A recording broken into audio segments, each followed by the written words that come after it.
Welcome back to the Stuff About Money podcast. I am your co-host, Erik Garcia, certified financial planner. And as always, I am joined by one of the best certified financial planners, not just in New Orleans, but in the United States of America, the one, the only, Xavier Angel.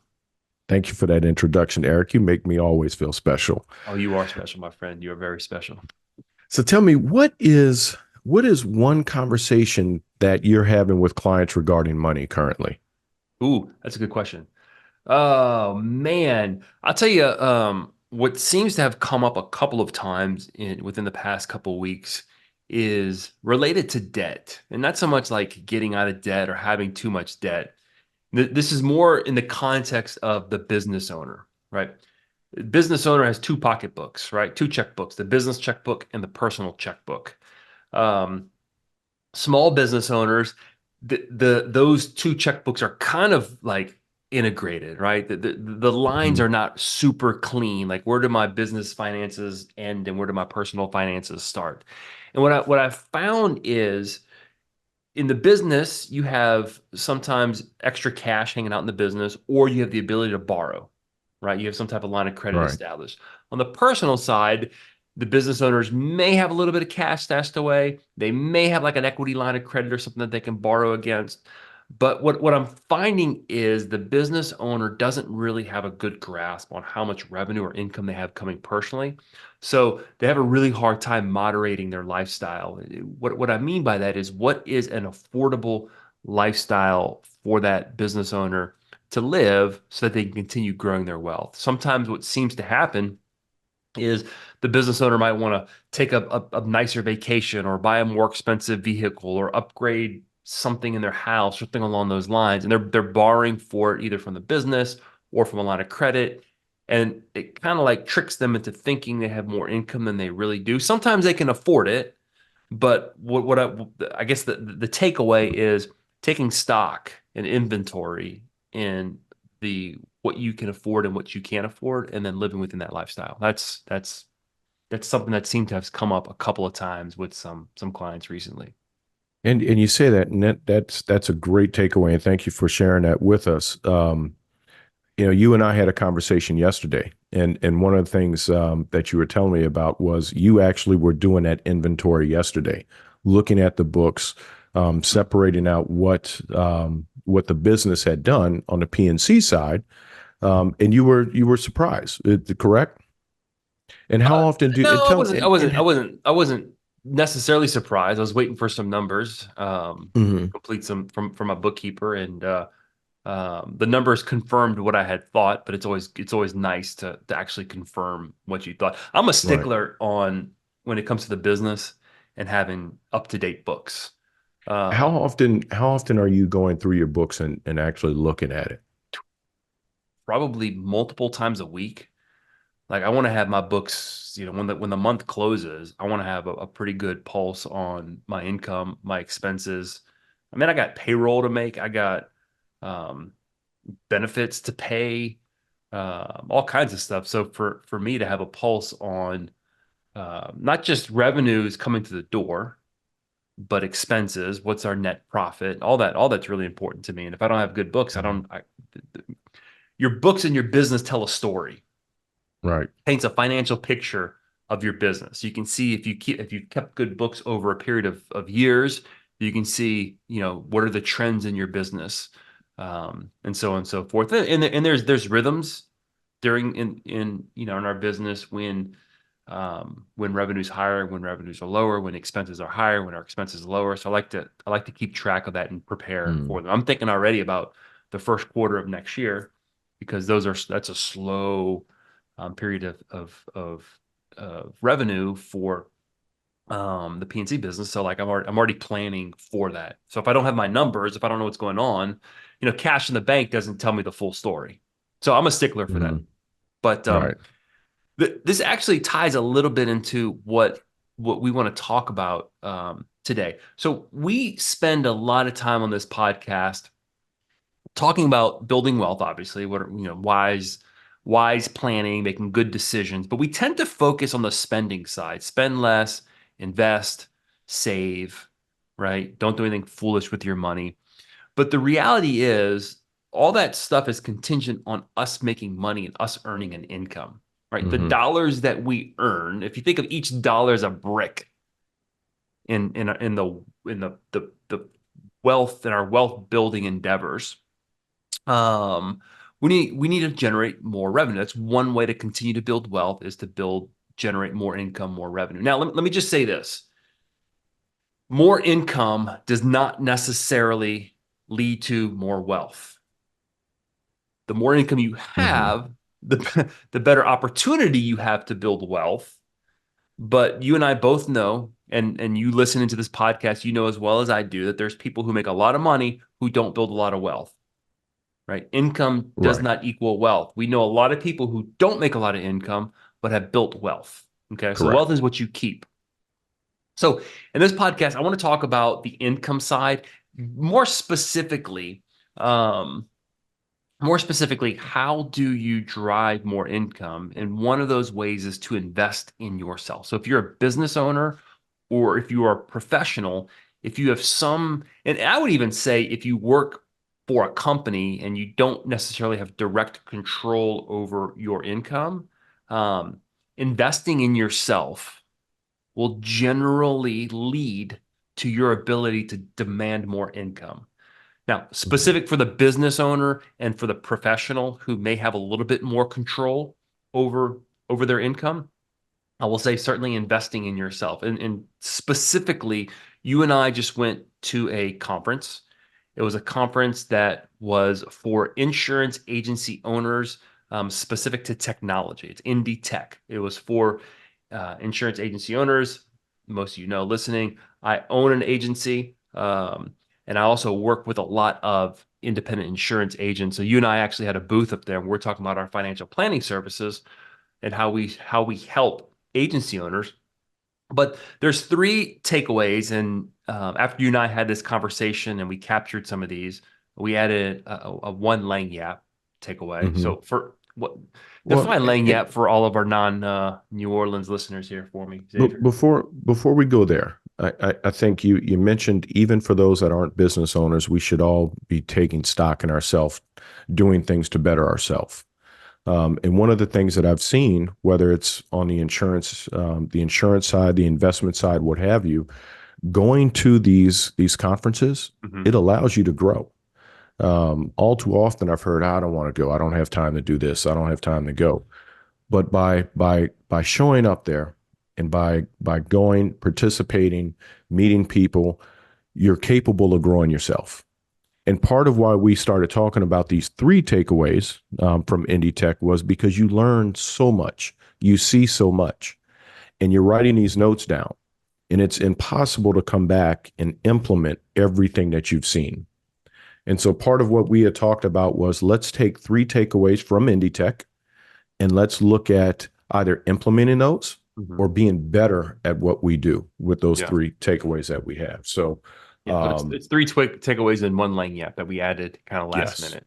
yes. So for So our non New Orleans listeners, what's Lagniappe mean, Xavier? I'm gonna let you describe that. You do a great job with describing Lanyap.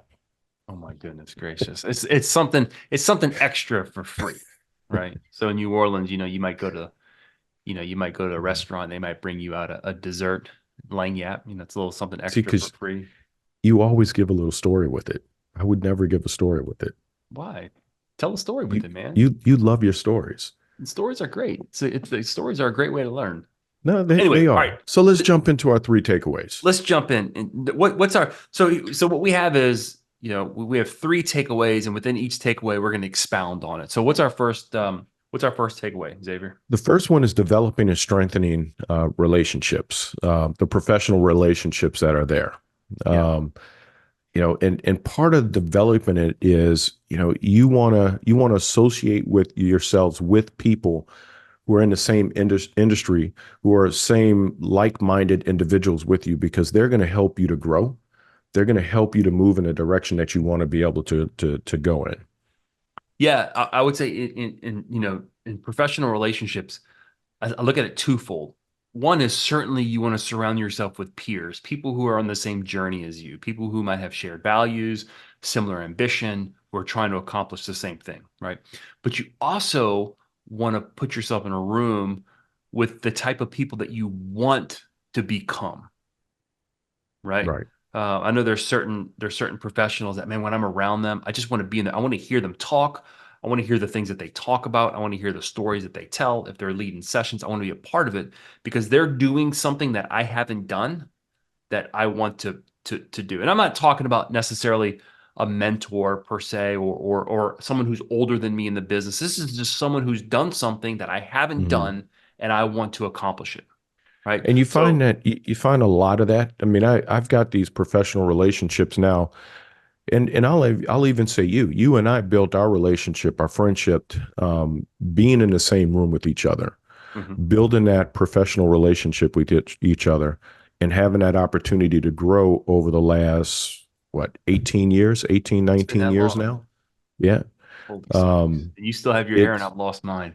yeah, yeah, mine's a little long right now. What's that So say? What's that? It's more, I guess it's more stressful to be friends with you than it is to be friends with me. yeah, I guess. But we've over that period of time, we've had the opportunities to bounce ideas off of each other. Yeah. No one else in my family understands what what I go through on a day-to-day basis. You understand that. So there's times where I would call out to you and say, Erik, this is something going Yeah. on in the industry. What do you think? How would you handle it? Give me some advice. So I think that's another place where Yeah. building those relationships and strengthen those relationships, it gives you the opportunity to be able to call on those individuals Yeah. who That's right. understand. That's right. And conferences are just like that, like it's intense. It's a bunch Yes. of people in the same room, going to dinner, having breakfast, going to lunch, sitting through the same sessions, talking, drinking a Mhm. beer, having those conversations. So you get to really my philosophy on relationships. To me, relationships are more valuable than money. Right. One of the ways I measure wealth, true wealth, is the relationships that I'm able to build. So I love the conference experience because I can meet a lot of people and have a lot of shared experience, which leads us to the second part of building and strengthening relationships is if you do conferences with your team, right? You strengthen those team relationships as a team. So you and I, we've been, for the past 4 years, off and on, we've gone to a couple conferences. This is the first conference that we've gone to where we are officially on the Hmm. same team. And not only that, we brought two members of our insurance team with us. So Correct. what we were able to do is have this shared experience, right? This almost like this enhanced feeling of belonging as a team, this connectedness, this greater sense of meaning as a team that we get to bring back to the business. Hmm. And that strengthens it, strengthening that team relationship, that team building. It goes far beyond just being out there. Coming back now, we understand each other. We have a better relationship with each other, so we're capable of being able to help each other out along the way.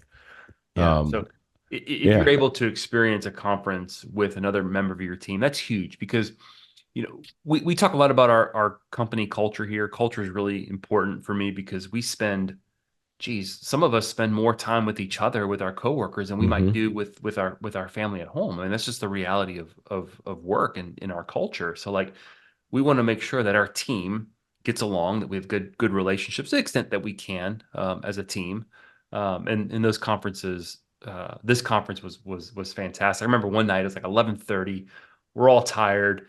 We're sitting, at the Airbnb, and I think everyone wants to go to bed. And I'm like, no, no, all right, guys, what's one takeaway? And we just sat down for I think for like 30 minutes, and everyone went Hmm. around and shared takeaways, and that was a memorable moment that I think is just a catalyst for increased connectedness. And then we get to take that back. And as a team, since it's not just one person experiencing it, it's four people Right. experiencing it. That's going to bleed over to the rest of the team. So Right. the third part of developing and strengthening relationships is um, is yourself, right? It's personal growth, right? You interact with other professionals, which leads to personal growth, right? You go with your team, which leads to team growth. Um, this is I think this is a um, Warren Buffett quote. Let me read it here real quick. In fact, I'm 99.99% sure it's Warren Buffett. He said, generally speaking, investing in yourself is the best thing you can do. Anything that improves your talents, nobody can tax it or take it away from you. They can run up huge deficits and the dollar can become worth far less. You can have all kinds of things happen. But if you've got talent and maximize your talent, you have a tremendous asset that can return tenfold. So the idea of investing in yourself, no one can take that away from you. You have the ability to move to a different role, to a different position, demand from your boss more value because you add value to the team. And the same thing as an entrepreneur, right? Right. So, all right. So first takeaway, develop and strengthen relationships. What's our second takeaway, Xavier? Establishing processes. Okay. I In the business, right? Processes in the correct business. in the business, correct. Okay. Because of establishing those processes, they're going to help you to bring the systems in place Hmm. that are going to assist you with being successful, Yeah. right? Yeah. Um, I think Yeah. you So use I think you use the quote that I'm going to take from you is, you can take my we phone. fail to our systems. Yeah. So we don't I hear you rise. say Yeah. that all the time. You missed the first part. Uh, Is we don't rise to the level of our goals. We fall to the level of our systems. And you can substitute processes in there for systems, right? We all have good mhm. intentions in business. I want to do better. I want to do X, Y, and Z. But if we haven't built out a system, a systematic way to actually accomplish that, most humans do not have the willpower just to accomplish a goal just on the pure virtue of their will, right? They're going to fall Right. back to some way of doing things. So by building systems as a team, um, that's what you're going to fall to as a team. And when you have processes, you have repeatable ways of doing things. What you're able to do is build scale in business, right? Your team knows that, hey, this is the way we do X, and we do Hmm. X this way every single time. I don't have to think about it. If I don't feel like doing it that way, I don't have to, my emotion is removed from it because this is just the process. This is how we do it. So what you're able to do is plug in people, different people. It's easier to hire when you have systems. Again, systems, they tend to save money because you're not having to reinvent the wheel every time you do a process or you do a task, um, which is going to ultimately boost revenue if you're more scalable in your business. And then ultimately, Hmm. it's a better customer experience, right? There's going to Right. be a more standardized, controlled customer experience in the end when you as a company do something systematically the same way over and over again. And I'm not talking about like being robotic without being human. I mean, you like certainly you interject your personality in your processes. So when you have all these individual procedures or systems built for everything that you do, different workflows, tasks, you end up building out your essentially your standard operating procedures for your business. Mm. Yeah, I had the opportunity to talk to all these different agency owners, and these were individuals from around the country, and learning more about their operations procedures actually made me sit back and think about, what we do good, and you know, the procedures is the foundation for everything you do when we're growing. You know, you talked earlier about the customer experience. Well, if you had those procedures in place, it makes everything work smoother, and in return, you're having a better customer service experience. So, standard Yeah, operation procedures is another big one that we're taking away from us. in terms of establishing processes. So your standard operating manual, right? It's basically just a collection of all your systems and all your processes, right? Right. Um, and we were in the room with some people who are just like, man, they're like I it fantastic it gurus at yeah, I'm building out. listening to some of the things they do, and it blew my mind. So not only does it make me reflect on, hey, what are we doing well, but it also makes me think Mhm. of, hey, what can we do better? Right? Right.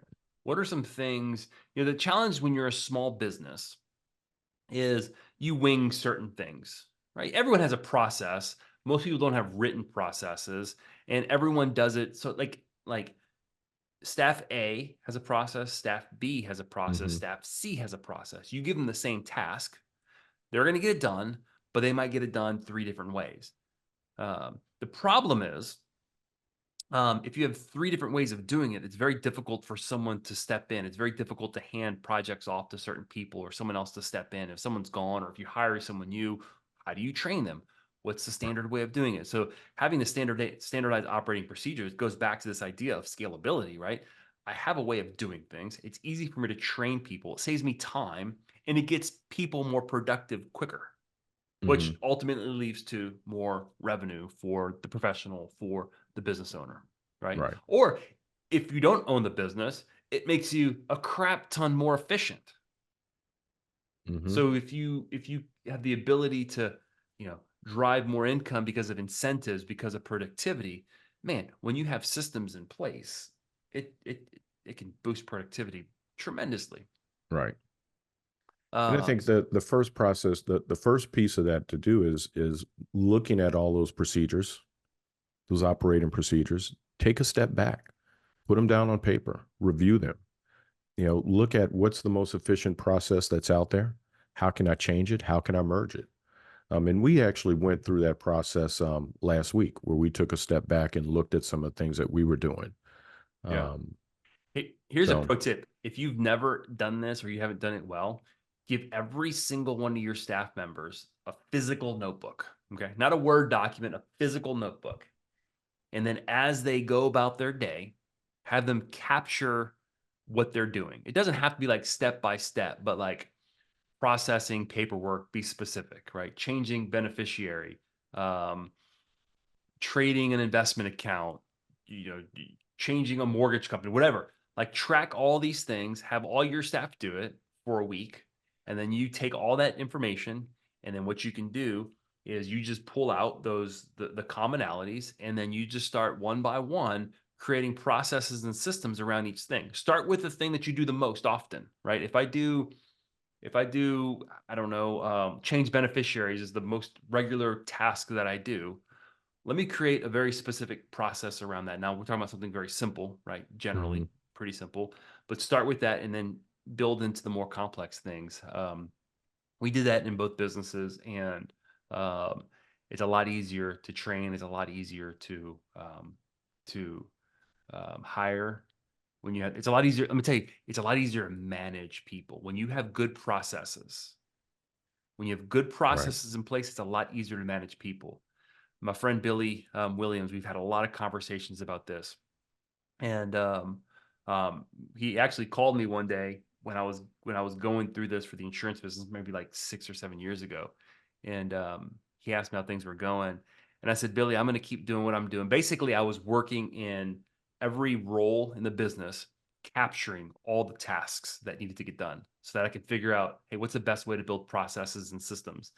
And I told him, I said, until my processes are stronger than my people, I'm going to keep doing this. So think about it. My process stronger than my people. That doesn't mean I don't want people who are not free thinkers. I want critical thinking people, but I don't want them to have to critically think about how to process what they're doing. So I want a process that's so strong that my people buy into it and it frees them to do the relationship side of the business that involves more critical thinking, right? So Right. um, your processes should be stronger than your people. Let's move to number 3. What's our third takeaway? And this really caught my attention. One of the speakers that was out there was talking about leveraging tech, Mm, leveraging yeah, technology. And one of the key things that I took out of there, and I heard a lot of comments while walking around and talking to people, more is not better, mm, yeah. right? So There more were guys technology is there, not necessarily better. correct. There were guys there that was talking about how, they have all this technology and a lot of it they weren't using it. So one of the things that they wanted to do was come back and look at that technology, build an outline for what they're looking at Yeah, when they want to bring new technology on board. yeah. Um, I go back and I think about, again, I'm going to pick on you today since most of the time you're picking on me, Oh, right? no. 5 years when Erik and I started working closely together 5 years ago.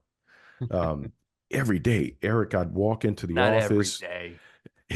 You're He exaggerating. he would light up and he would tell me about this new piece of technology that he was using and he was going to demo it.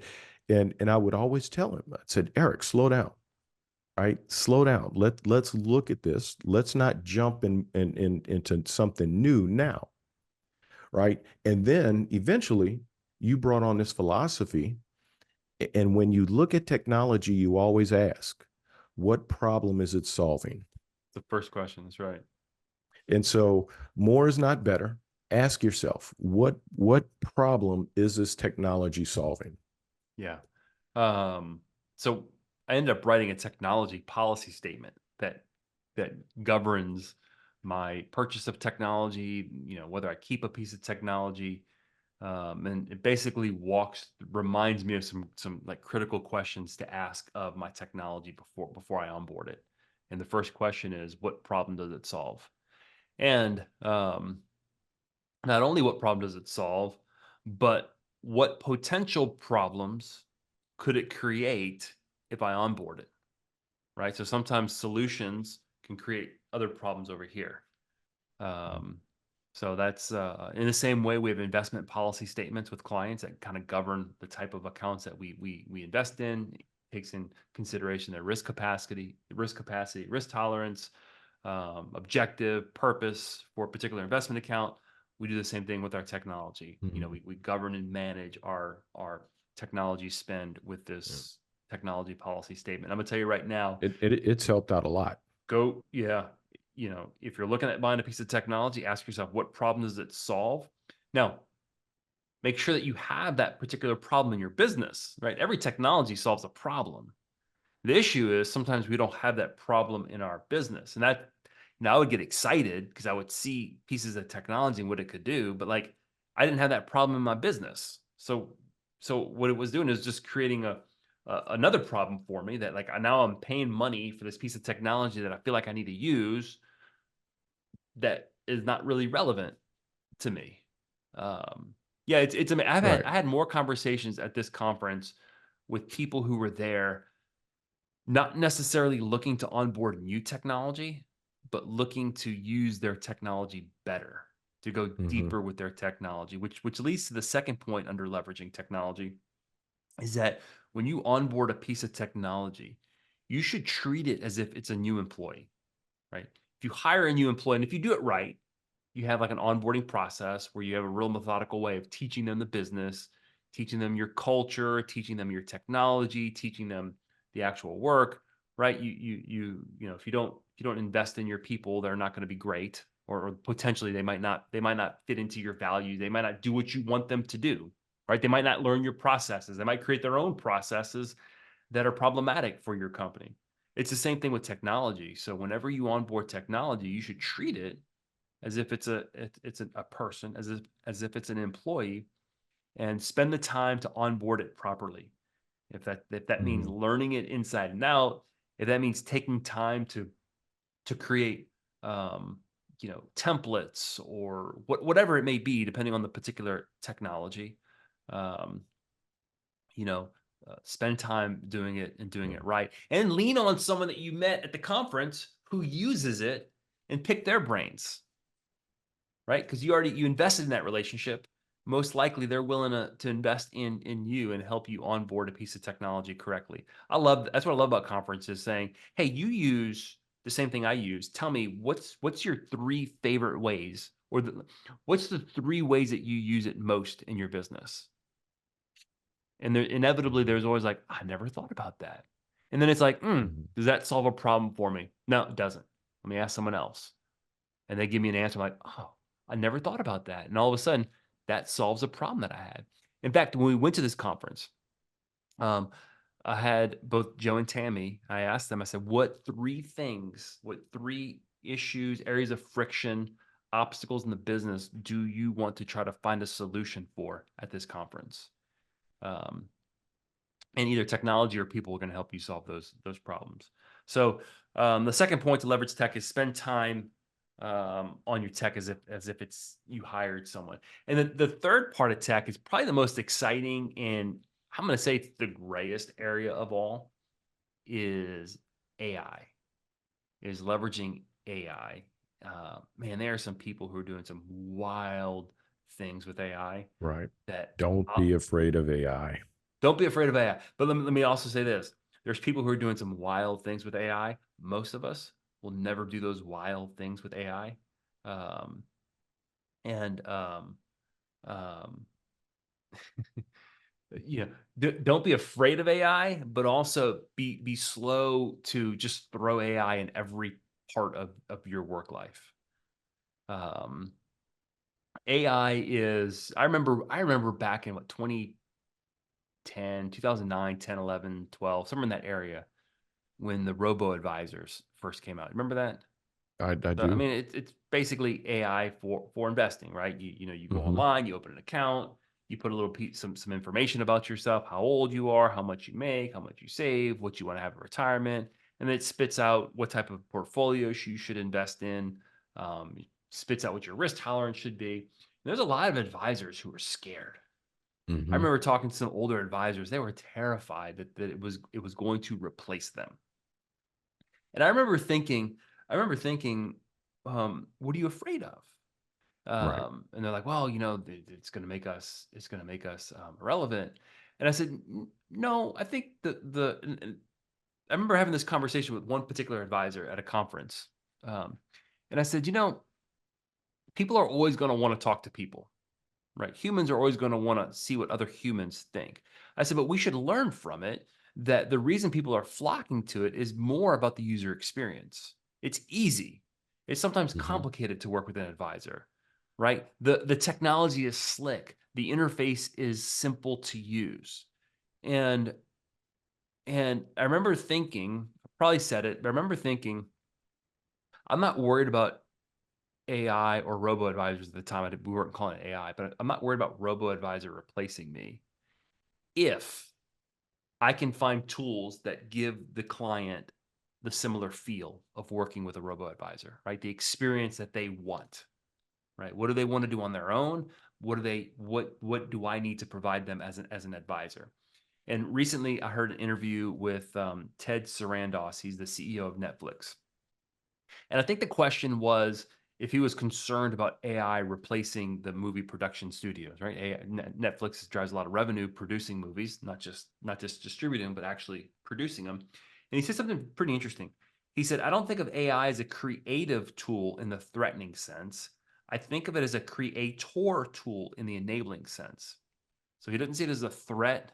He sees it as something to enable creators. And he went on to say that AI will not replace, he went on to say AI will replace people who don't use it. So in our space as advisors, I'm not worried about AI replacing me, so long as I use AI to help me in my business in the ways that I can use it. Hmm. And Right. we're using it in pretty interesting ways on the financial side. We're a little limited, particularly with like the large language models, the generative stuff, because the But generative AI we're going because there. We're headed that way. yeah, yeah. So There's a lot of security concerns, right? right. For all of Right. you, be careful with ChatGPT. Hmm. Anything you put on there is public. Um, Right. we know we've Because it's used learning. It's learning ChatGPT. from you. What's that? I said it's learning. Yeah, As you're typing that stuff in there, it's housing it in a database and it's learning from it. So yeah. So anyway, I want to jump into to the Lanyap.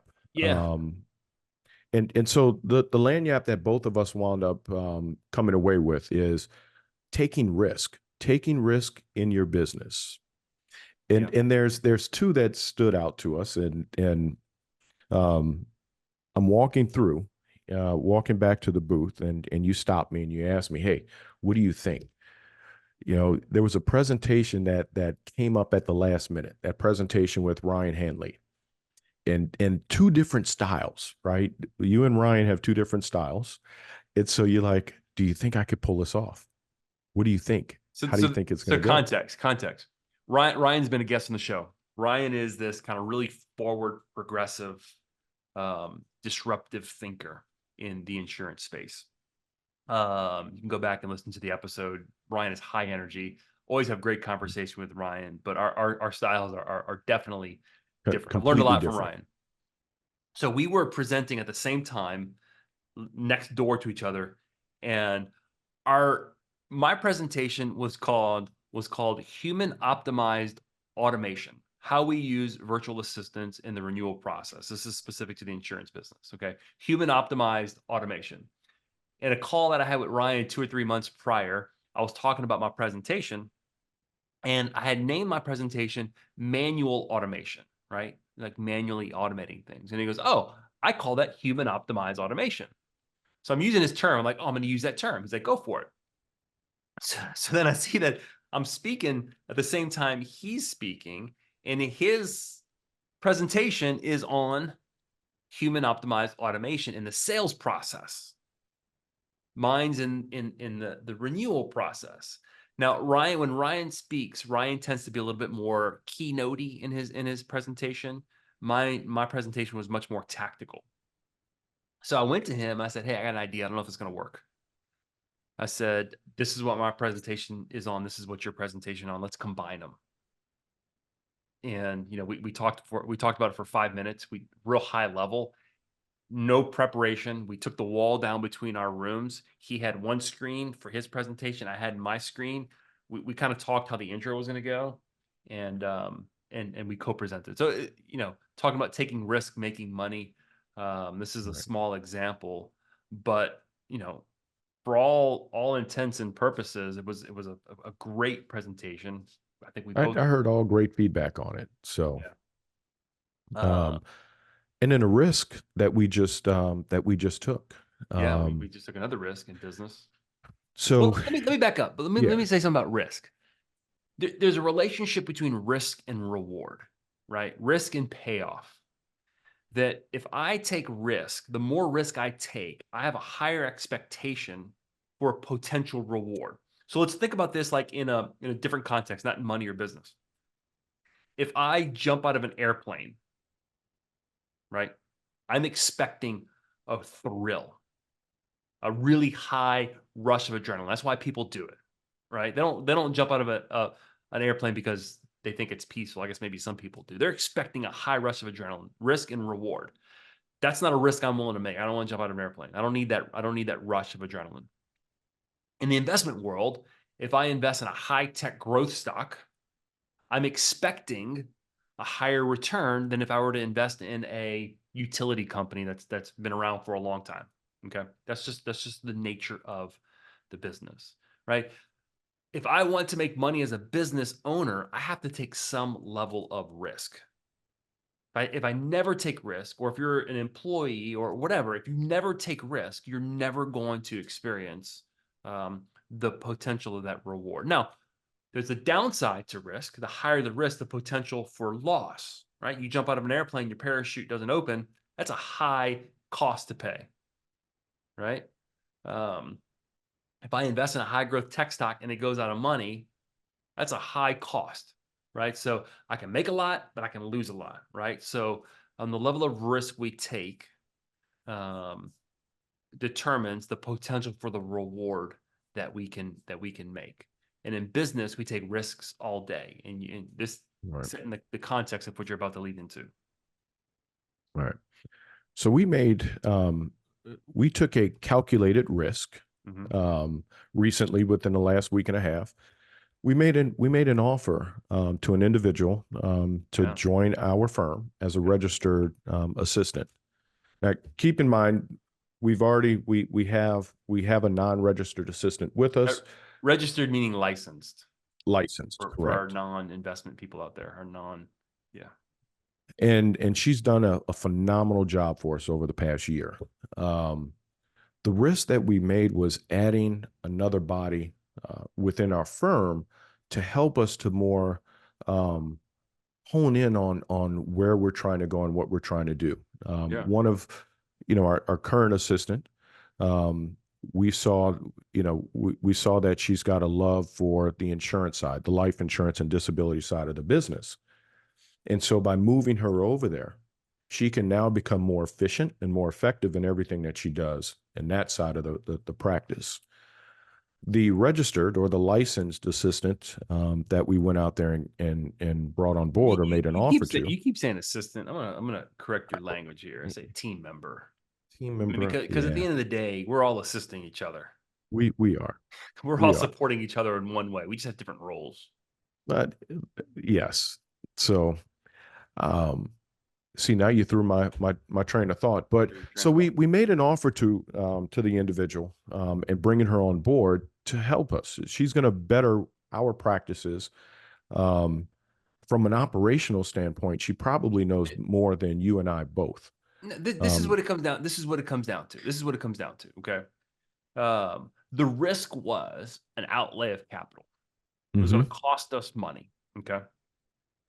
When you're growing a firm, when you're growing a business, you always want to hire ahead of capacity. You don't want to wait until like you have too much work. You start to have problems. So you always want to try to. It's like in football. If any of you football, you hear people say you want to cut a player. Better to cut a player a year early than a year late. Mhm. You always want to hire a little early than a little bit late. And the opportunity presented itself to hire this individual who's like we've known her for a really long time, highly qualified. And there's an outlay of capital, so the risk is we're going to spend some money, maybe go into a little bit of debt on this investment. Is it worth it? And we met with our business coach. You Right. and I talked about it. We mapped Yeah. it out. And we said, you know what? The risk is worth it.